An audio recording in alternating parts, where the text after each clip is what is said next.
So ఇది కూడా ఒక ఆనవాయితీ అయింది, నేను కరీంనగర్ ఇక్కడ వస్తే నువ్వు రావడం. సో మళ్ళీ ప్రవీణ్ వచ్చిండు. ప్రవీణ్ దాదాపు అందరికి తెలుసు. కొందరు నీ నెంబర్ అడుగుతున్నారు అన్న.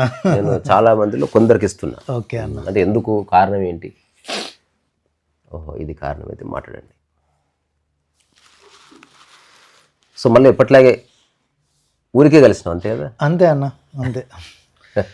అయితే నాకు ఒక రాయడంలో ఒక స్కిల్ అనేది చెప్పారన్న. అంటే ప్రవీణ్ ఏం చేస్తున్నాడంటే కొంతకాలంగా నా మాటలు వింటూ is writing hand written books, చాలా రాశాడు. అది అందులో కనబడకపోవచ్చు, బట్ ఊరికే తర్వాత ఇది కూడా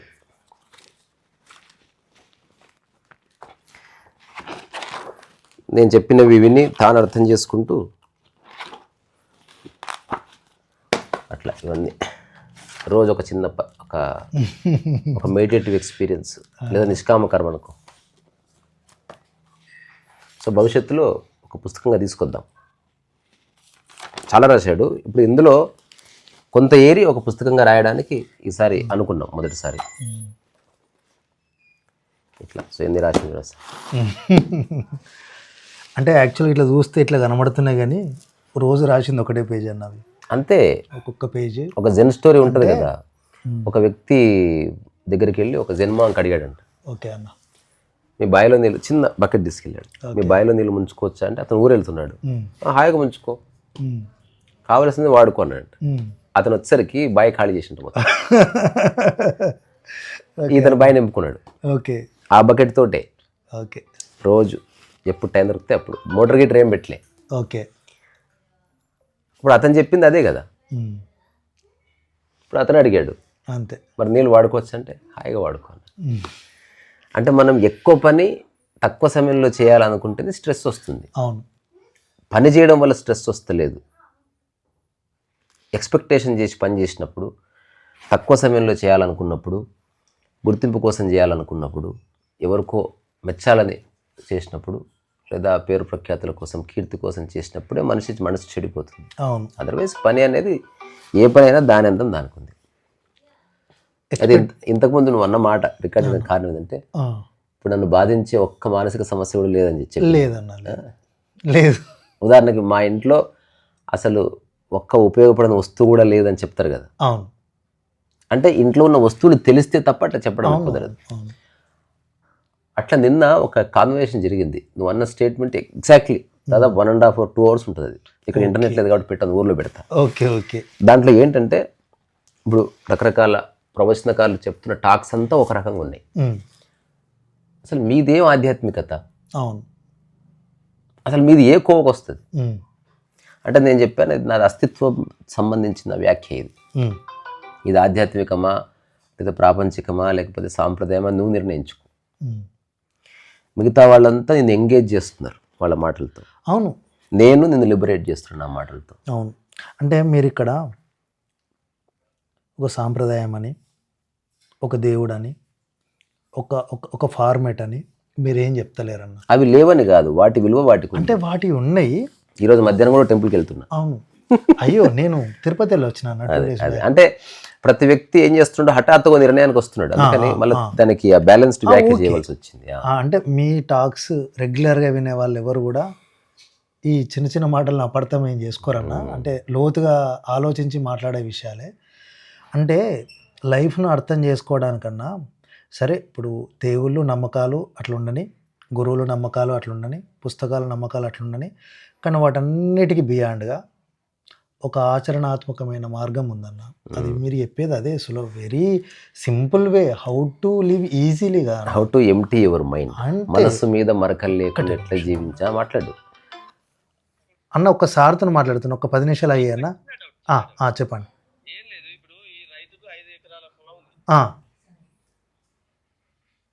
చెప్పండి.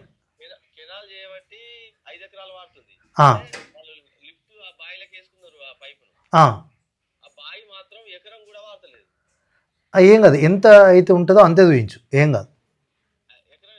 అన్నిట్లల్లా 2 acres చూయించు అన్న.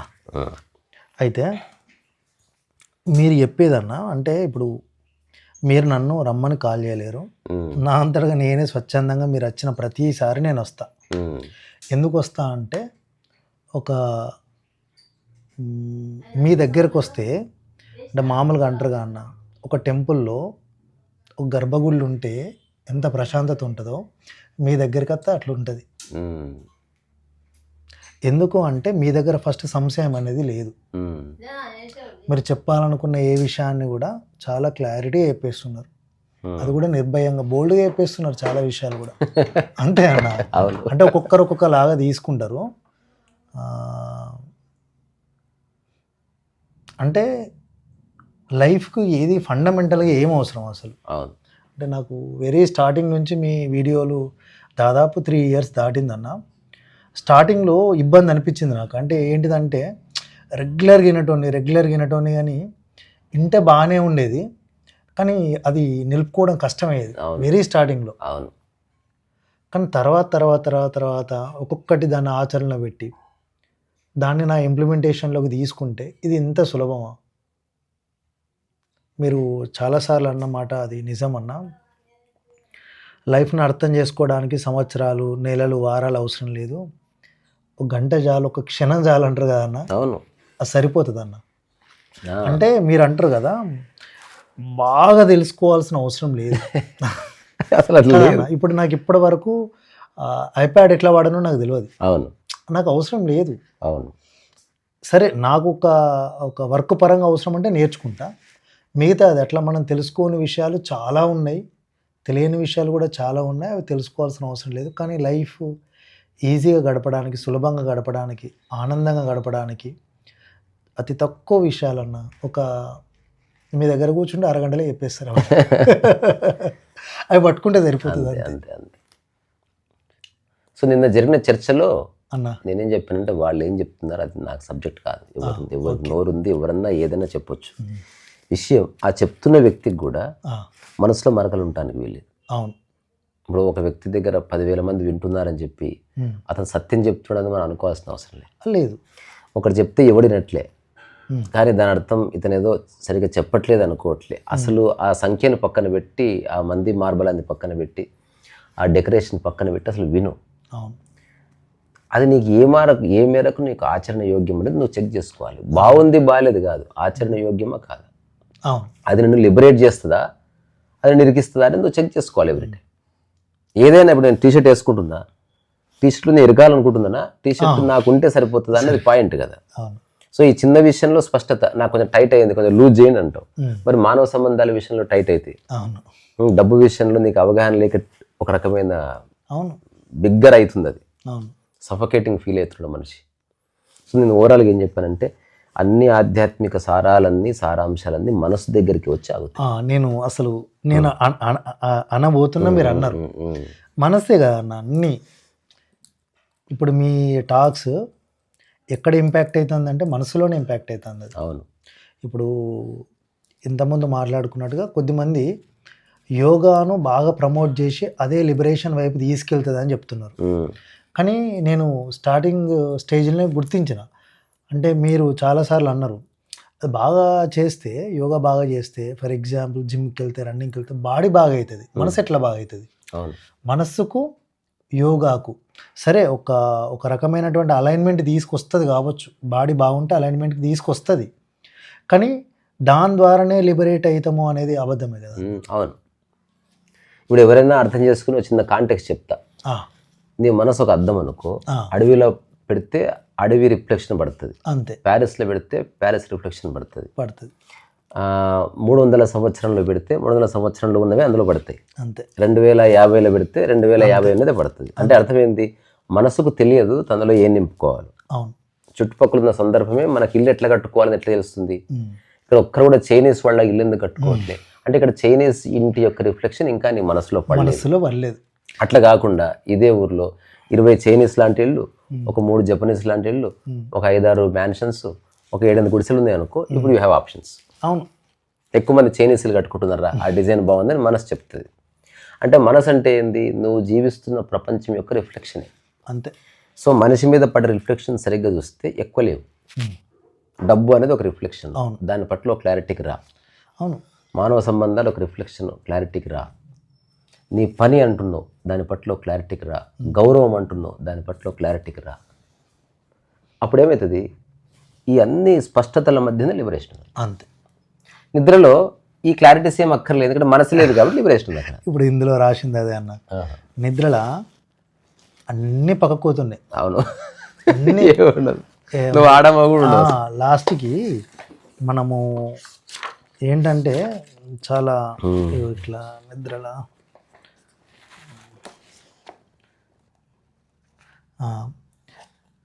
నిద్రలో నీవు అనుభవించే స్థితికి ఏదైనా సాధన చేస్తున్నావా? లేదు కదా. ఈ భూమి మీద ఉన్న ఏ మనిషి కూడా నిద్రలో తాను అనుభవించే హాయికి ఏ ప్రాక్టీస్ చేయట్లేదు. జస్ట్ తన ప్రపంచాన్ని పక్కకు జరిపిండు అంతే. నిద్రలో అభిమానం లేదు, లేదు ఇంకా దేహాభిమానం లేదు. దేహాభిమానం అసలు ఆడమొగ లేదు. అసలు మనం ఎవరు అన్నది కూడా మనకు తెలియదు. ఇప్పుడు ఆధ్యాత్మికత దాని యొక్క ఫలితం ఏంటంటే నిద్రలో నువ్వు అనుభవిస్తున్న హాయిని మెలకువలో అనుభవించేటువంటి అవగాహన, అంతే. అంతకుమించి మీరు ఈ అవేర్నెస్ అనే దాంట్లో చాలా ప్రొఫౌండ్గా చెప్పిన విషయం ఇదే అన్న. నిద్రలో హాయి ఉంటుంది, లేదంటే ఆనందంగా ఉంటుంది. ఇది ఎందుకు డే అంతా కంటిన్యూ చేయమన్న టాకే ఈ అవేర్నెస్ గురించి మీరు చేసిన టాక్. ఒకవేళ అది హాయి ఉంటే బాగుందా? అద్భుతంగా ఉంది. మరి అద్భుతంగా ఉన్నదని ఎందుకు ఓడగొట్టుకుంటావు? అవును కదా అన్న. రెండోది ఏం చేసినా నువ్వు ఆనందంగా ఉండటానికే. ఇప్పుడు నాకు ఒక్క వ్యక్తి కూడా తారసపడలే, నేను పుట్టిందే బాధపడటానికి. నాకు బాధపడితే చాలా బాగుంటుంది. నన్ను ఎవరన్నా బాధ పెట్టండి, ఎవరు నన్ను అడుగు గిల్లని ఎవడు అంటలేడు. అంటే ఎగ్జిస్టెన్స్లో లేదు కదా, ఎగ్జిస్టెన్స్లో లేదు. కానీ ఏంటంటే అన్న, ఇప్పుడు మనిషి ఇప్పుడు ఏవైతే ఈ కంపారిజన్స్, ఈ ఐడెంటిఫికేషన్ క్రైసిస్, తర్వాత తానే గొప్పగా ఉండాలని, ఇట్లాంటి ఏంటంటే ఎప్పుడైతే ఇవి ప్రొఫౌండ్గా ఉంటాయో అన్న, ఇక ఆయన ఈ లిబరేషన్ వైపు రావడం కష్టం. అదిగా అంటే తన ఆలోచనలే తనకు అడ్డొస్తున్నాయి. అంతే, ఆలోచనలే. ఈ అన్ని విషయాల్లో చెప్పింది ఒకటే విషయం. సో ఈ ప్రకృతిలో అన్ని సెటిల్ అయినాయి. అవును. చివరికి సబ్బు డొక్కులో సబ్బుతో సహా సెటిల్ అయినాయి. మన మైండ్లో మైండ్ సెట్ కాలి, మన బాడీలో అది నిరంతరం అటుపోతుంది ఇటుపోతుంది. అందుకని ఎందుకు ఇంతమంది ప్రవచనకారులు పూజ చేయంటున్నారు, లేకపోతే గంగా నదికి బాగుంటుంటే నీ మనసును ఒక తాటి మీద తీసుకురావడానికి, యూని డైరెక్షనల్గా చేయడానికి. ఇక్కడ పోలిక మీద ఒకటి చిన్నగా రాసుకున్నా అన్న. దాదాపు 800 కోట్ల జనాభా ఉందన్న. ఈ 800 కోట్లలో ఒక 8,000 మంది మనకు బాగా తెలిసిన అంత ఉండరన్న. 8,000 మంది అనుకున్న 0.0001%. అంటే అది ఎట్లా ఈ 8,000 మంది నేను గుర్తించాలంటే మనం చాలా తోపిగా. అవును, అంతే కదన్న. నిజంగా గుర్తిస్తే తోపు. పేరు తెలుస్తుంది, అదే మనం పేరు తెలియడానికి. అది కూడా 0.0001% మాత్రమే. దీనిలో మనం బాధపడి ఆనందపడి అప్పుడప్పుడు సాటిస్ఫై అయ్యి దానిలో ఉంటున్నామా ఉంటలేమా ఇదంతా ఇట్లే కదా అన్న. ఎప్పటికైనా అని ఇప్పుడు విరాట్ కోహ్లీ అయినా ఎంతమంది అన్న మహా అంటే 100 కోట్ల మంది గుర్తిస్తారు. కానీ 100 కోట్ల మందిని విరాట్ కోహ్లీ గుర్తించలేడు. ఏ మైండ్ అయినా మాక్సిమం 20 మందిని అడ్రస్ చేయాలి. అంటే మళ్ళీ అది సంఖ్య అన్న. ఇక మనం అనుకుంటాం మన ప్రధానమంత్రికి 20 మందే ఉంటారు, కానీ 20 మంది దేశాధ్యక్షులు వాళ్ళు వీళ్ళు ఉంటారు. అందులో ఒక ఊరుడు ఉంటాడు, అంతే. ఒక ఊరోనికి 20 మంది ఉంటారు, ఊరోళ్ళు ఉంటారు, వ్యవసాయదారులు ఫ్రెండ్స్. అదే ఇప్పుడు ఒక సీఈఓ ఉన్నాడు, అతనికి 20-25 మందే ఉంటారు, వాళ్ళు సీఈఓలు. పెద్ద ఎక్కువ సంఖ్య ఉండదు, నువ్వు ఎక్కువ మందిని అడ్రస్ చేయలేవు. ఎక్కువ మంది పేర్లు కూడా గుర్తుండే అన్న. అసలు ఏది గుర్తుండదు. కొన్ని ఇన్ఫర్మేషన్గా మనసులో ఉంచుకో, అవసరమైతే ఇంకా నేను వీలైతే ఐప్యాడ్ కొనుక్కొని అన్ని ఐప్యాడ్లో పెట్టు. ఆలోచించడం ఆధ్యాత్మికత కాదు, ఆచరణయే ఆధ్యాత్మికత. బాగుంది సాకు. తర్వాత ఇంకో చిన్న సరదా మాట. ఊర్లో ఇతనికి చాలా పేరుందంటారు కదా, అంటే ఆ సంఖ్య ఎక్కువ మంది గుర్తిస్తారు అంతే. ఎక్కువ మందికి అతని పేరు తెలుసు, ఎక్కువ మంది తెలుసు, అంతే. పేరు తెలుసు అంతే. అంటే సెలబ్రిటీ అంటే ఏంటో తెలుసా? సెలబ్రిటీ యొక్క పేరు ఎక్కువ మంది ఉచ్చరిస్తున్నారు, తద్వారా సెలబ్రిటీ. దానిలో కూడా ఒక చిన్న విషయాన్ని అబ్జర్వ్ చేసిన అన్న. ఫర్ ఎగ్జాంపుల్, ఇన్ని రోజులు నా అంటే నేను ఏ వీధిలో అయితే ఉంటానో ఆ వీధి వాళ్ళు నన్ను గుర్తిస్తారు కదా అన్న. ఒకవేళ ఊరు వాళ్ళు నన్ను గుర్తించారు అనుకో, ఊరంతా ఏదో ఒక పని చేయడమో ఎలక్షన్లో పోటీ చేయడం ద్వారానో, అప్పటి వరకు కొత్తగా వచ్చింది కాబట్టి నా మైండ్ సాటిస్ఫై అవుతుంది అన్న. కానీ కొద్ది రోజులకు మళ్ళీ ఏమనిపిస్తుంది అంటే దాని ద్వారా వచ్చే తృప్తి పోతుంది ఇక. పోతుంది ఆబ్వియస్గా. అంటే ఏంటిది, ఇంకెక్కువ సంఖ్య గుర్తించాలి అంతే కదా. లేదా వాళ్ళనే ఇంకో విధంగా సర్ప్రైజ్ చేయాలి, ఇంకో విధంగా తృప్తిపరచాలి, పెద్ద ఈవెంట్ పెట్టాలి. నేను అంటున్నది నువ్వు చేసే పని చేసుకుంటా పో, గుర్తింపు వస్తే రాని, లేకపోతే లేదు. నువ్వు చేసుకుంటా పో, డబ్బు పట్ల ఎరక కలిగి ఉండి. ఇది ఆల్మోస్ట్ ఇద్దరం ఒకటే మాయ. సో ఏవి అశాశ్వతాలో వాటితో ఏ సంబంధం లేకుండా జీవి. కానీ మీరు రీసెంట్ ఒక వీడియోలో అన్న ఒక కాంటెక్స్ట్లో మీరు ఒక విషయాన్ని చెప్పారు అన్నది బాగా నచ్చింది. అంటే మీరు ఏమన్నారంటే ఎంక్వైరీ చేయాలి అని అన్నారు.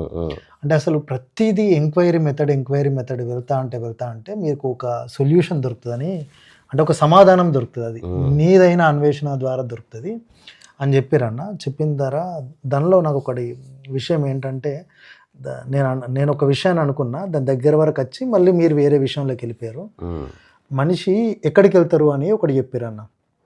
అంటే బాధపడతాడు కదా ఒక మనిషి, చనిపోయేటప్పుడు బాధపడతాడు. ఎందుకు బాధపడతాడు అంటే నావి అనుకున్నవి ఇక్కడ ఉన్నాయి, అక్కడ ఉంటే ఉండవు అని, ఇక్కడ నుంచి నేను వదిలి వెళ్ళిపోతున్నా.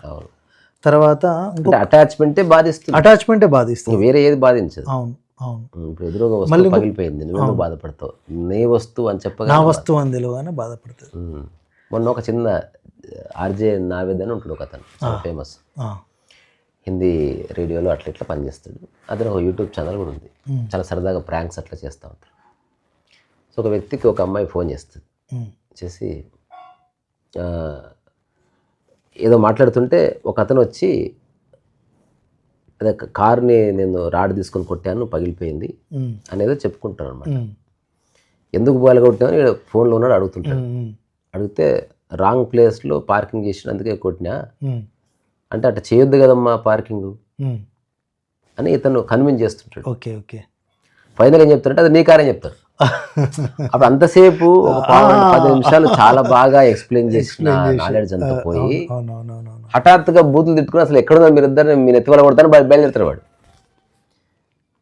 అటాచ్మెంట్ అది నాది అనగానే, నేను రీసెంట్గా ఇంకొచ్చిన కాంటాక్ట్ చెప్పిన ఒక వ్యక్తి దగ్గరికి వచ్చి, ఒక అమ్మాయి ఒక అబ్బాయిని ప్రేమిస్తుంది, వాళ్ళ ఇంట్లో చాలా స్ట్రిక్ట్, అబ్బాయి యోగ్యుడే, పెళ్లి చేసుకోవాలనుకుంటున్నాను, నీ సలహా ఏమంటావు అంటే, పేరెంట్స్ ఇష్టం ఉన్నా లేకపోయినా అబ్బాయి యోగుడు అయితే చేసుకోవడం మంచిది. అవును. ఇప్పుడు ఇది ఇక్కడితో అయిపోయింది. ఇప్పుడు నెక్స్ట్ ఇది మీ అమ్మాయికి సంబంధించిన విషయమే చెప్తున్నది అంటే, అతను పరిచయం అనుకో వాడు హిపోక్రైట్.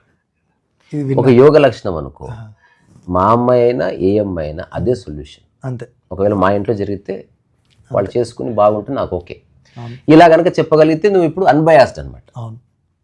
సో ట్రుత్ అనేది ఇట్లుంటుంది. అంటే చిన్న ఎగ్జాంపుల్గా చెప్తున్నా, అంటే అన్బయాస్ అంటే అన్బయాస్ ఇంకా మళ్ళీ. లేదా ఒకవేళ నువ్వు బయాస్డ్ ఉన్నట్టు కనిపిస్తే ఎవరినో నువ్వు కాపాడడానికో లేకపోతే ఒక ప్రాణం నిలబెట్టడానికో ఒక అబద్ధాన్ని ఉపయోగించవచ్చు. సత్యం అనేది, ట్రుత్ అనేది అట్లే ఉంటుంది, ఒకటే ఉంటుంది అంతే. అది మీకు ఒకలాగా మనకు ఒకలాగా అంతే. ఇప్పుడు మీరు చెప్పింది అన్న, సూర్యుడు తూర్పున ఉదయిస్తాడు అనేది ఒక విషయం, కానీ సూర్యుడు ఆల్వేస్ ఉదయిస్తూనే ఉన్నాడు. సూర్యుడు ఉన్నాడు అంతే, ఉన్నాడు. నువ్వు భూమి మీద ఉన్నావు కాబట్టి తూర్పున ఉదయిస్తున్నట్టు, పడమరాన అస్తమిస్తున్నట్టు మనకు అట్లా మనకు కనిపిస్తుంది. ఒకడు మంచివాడు ఒకడు చెడ్డవాడు అని మనకు కనిపిస్తుంది. సరిగ్గా చూస్తే ఎవడు ఎలా ఉండాలో అలా ఉన్నాడు, ఎవడి కర్మ ఫలితాన్ని వాడు అనుభవిస్తున్నాడు. ఇది మీరు చెప్పిన ఉన్నట్టుగా రాసిన, ఇతరులకు నేను విమర్శించే స్వేచ్ఛ ఉంది, విమర్శించని దాన్ని నువ్వు ఆపలేవు, బట్ ఒకటి చేయొచ్చు, ఆ విమర్శలను నీ మైండ్లోకి ఎంటర్ కానీ చింతే. నిన్న మొత్తం సారాంశం ఏంది అతనితో నేను చెప్పింది ఏంటంటే, నీవన్నీ ఉన్నాయి నీ దగ్గర, నీ మనసు బాగాలేదనుకో, నువ్వు అన్నీ చేసావు, దానాలు చేసావు, ధర్మాలు చేసావు, అమ్మతో బాగున్నావు, వాళ్ళని తీర్థయాత్రకు తీసుకెళ్ళావు, బట్ ఎక్కడో నీకు మనసు బాగాలేదు, మొత్తం చెడిపోతుంది. అందుకని ఎప్పుడో 60 ఏళ్ల తర్వాత ఆధ్యాత్మికత అన్నది పాచింతక పచ్చడి. ఈ క్షణమే లిబరేట్గా, అదే లిబరేషన్ 60 ఏళ్ళకు ఉపయోగపడుతుంది తప్ప 60 ఏళ్ళకి హఠాత్తుగా నీకు అండర్స్టాండింగ్ రాదు. నువ్వు అప్పుడు నా పిల్లలకు పెళ్ళిళ్ళు చేసేసాను, వాళ్ళకి ఇల్లు కట్టించేసాను, నాకు ఉద్యోగం అయిపోయింది, ఇక నేను ఏం ఆలోచించకుండా హాయిగా ఇంపాసిబుల్ బైసాబ్ ఐసా నయోతా. అయినా అన్న మీరు అన్నట్టుగా లైఫ్ని అర్థం చేసుకోవడానికి ఏజ్తోని సంబంధం లేదు, అస్సలు లేదు, మొత్తానికే లేదు.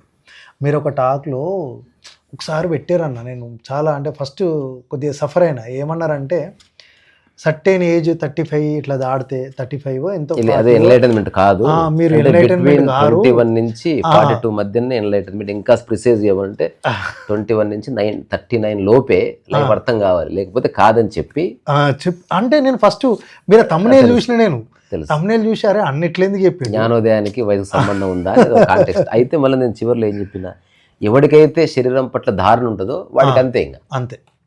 కానీ శరీరాన్ని లెక్కలోకి తీసుకుపోతే ఎప్పుడైనా సంగీతం నేర్చుకోవచ్చు, ఎప్పుడైనా యోగా నేర్చుకోవచ్చు. నువ్వు 65 ఏళ్ల వయసులో బ్యాగ్ వేసుకుని స్కూల్కి వెళ్ళొచ్చు. ఇప్పుడు నువ్వు ఎందుకు వెళ్ళవు, ఊరులు నవ్వుతారని కాదు, నవ్వేది దేని చూసి, బాడీని చూసి అట్లా.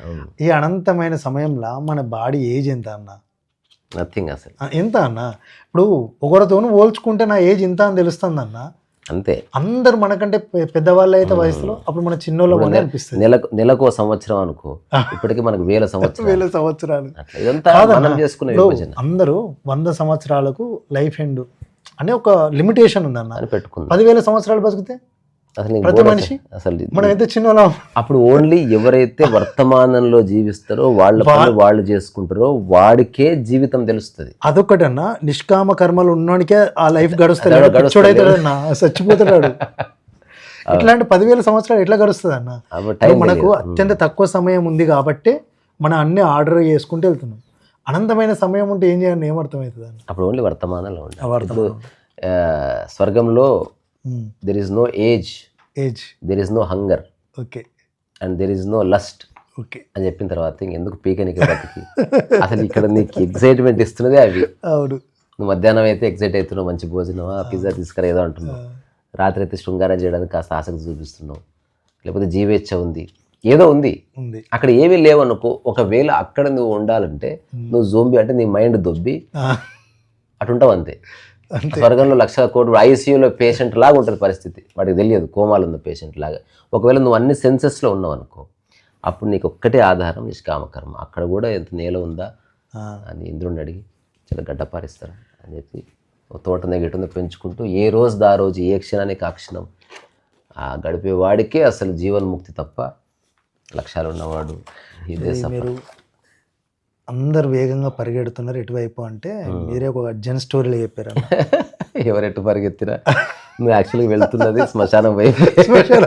లాస్ట్ నువ్వు ఎటో అటో పడిపోతావు, వాడు మళ్ళీ అక్కడికి తీసుకుపోతావు. ఆడ అనుకుంటాడు నేను ఎటో పోతున్నా అనుకుంటాడు, కానీ ఎటు పోయినా ఆయన తెలుసుకొని ఎటన్నా పోదాం.